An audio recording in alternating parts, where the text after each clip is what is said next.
Hey, what's up guys? In today's video, we're going to be comparing Google and Microsoft, seeing which one is better and which one's best to use in 2023. I thought it would be interesting to have this gameplay in the background. I'll throw the link to this video in the comment section in the description, so y'all can check it out and use it if you want.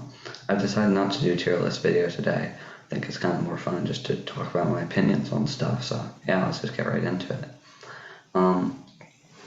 So first off, let's talk about the various products that Google and Microsoft have. So Google has Google Docs and Microsoft has Microsoft Word. Word is older software and it can be accessed online through Microsoft 365 or it can be accessed as an app. So I think Google Docs takes the obvious upper hand here. I know people like the features that MS Word has. You can make letters and stuff, but I know that's not really very important anymore. And you cannot really share your documents with people in Word. I mean, you can, but you gotta like connect your Microsoft account. It's a lot harder than just using Google. And it does not automatically save, so if your computer crashes or something, it will not be saved. Okay, next up we can look about Google Slides / Microsoft PowerPoint. So starting off with slides, I mean, I think they're very similar in what they can do. Well, what I do like about PowerPoint is not only do they have a bolding option, but they also have this option that's like bolding and it looks like the text is raised up off the page a little. So that can be kind of interesting for presentations. They have pretty similar backgrounds and transitions in that sense. And yeah, I know they're very similar. So I think I'm going to give the slight edge to Google here because, again, it saves automatically. The one thing about Microsoft is that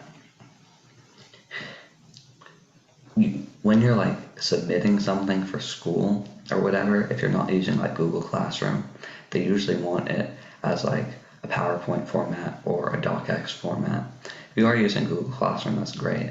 Then just use Google stuff, but otherwise sometimes you have to convert it, which can take a little longer. But it's not really a big deal. Okay, what else is there? Google Docs, Google Slides. Okay, yeah, so now we got Excel versus Google Sheets. So I think Excel is quite a bit better in that it can, if you're like doing science or whatever, or math, you can make graphs much more easily than Google Sheets, which just has bar graphs. Wait, whoa, what is this up on the screen? I did not watch this video ahead of time. Anyways, yeah, I think Excel does take the lead in that sense because, I don't know, I don't really use either a ton, but I think Excel works more for what it's meant for, and Google Sheets is just a lesser version. It just has less features, and I don't really care about the automatic saving in this case. Yeah. So those are the three main ones I wanted to talk about, but there's also a few other things that are like more commercial, I guess. You have like Google Classroom versus Microsoft Teams, if y'all know about those. And I think I prefer Google Classroom a lot more here. It's what I use. And I have used Teams in the past. When COVID started, that's what we used. But now we just use Classroom for submitting assignments and all that. And I think Classroom is it's a lot easier to see all your classes up on the home page and be able to get like announcements and assignments from teachers. I just think that's easier than Teams in like pretty much every possible way. So that's kind of that. And in terms of like AI, I feel like Microsoft does take the upper hand in this case. They do have a lot of good AI features that you do have to pay for, but there's nothing really in.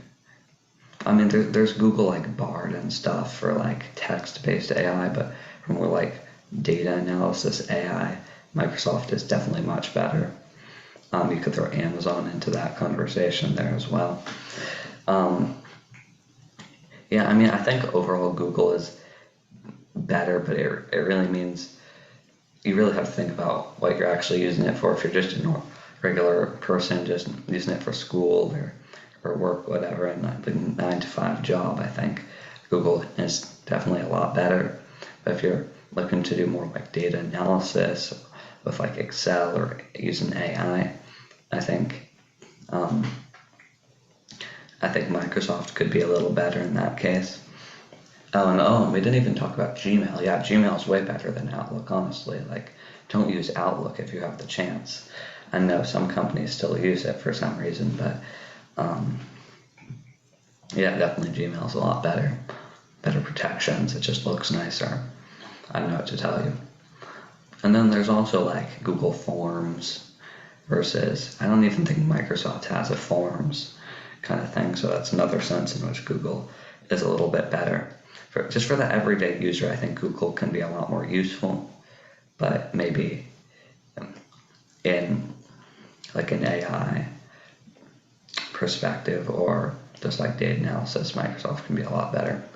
So yeah, that's about it. Let me know if y'all like this kind of video. I know that this might have been a little boring to y'all, but I think it's kind of fun to like talk about my opinions on stuff. Because I know I've done like a lot of my opinions in the tier list videos, but maybe I could talk about a little more about my opinions in social media and stuff in general. Maybe a little bit in the future, like next week. That could be fun. Or maybe even before then. But I can talk a little more in depth on my opinions on different social media platforms, because I don't really think I got to talk about that enough in the social media tier list. So yeah, that's a bit about it. I'm out. If you like the video, subscribe. Definitely don't have to. If you just like the video, you can throw a like on it, do whatever, right? I don't really mind. So yeah, that's it.